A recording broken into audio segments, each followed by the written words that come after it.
In the RC mode 1, known as add, the remote input is added to the kid's input.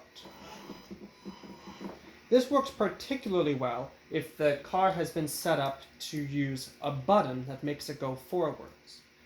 In that way, the kid can go forwards, and the remote control can be used to steer and help the kid navigate towards friends or goals.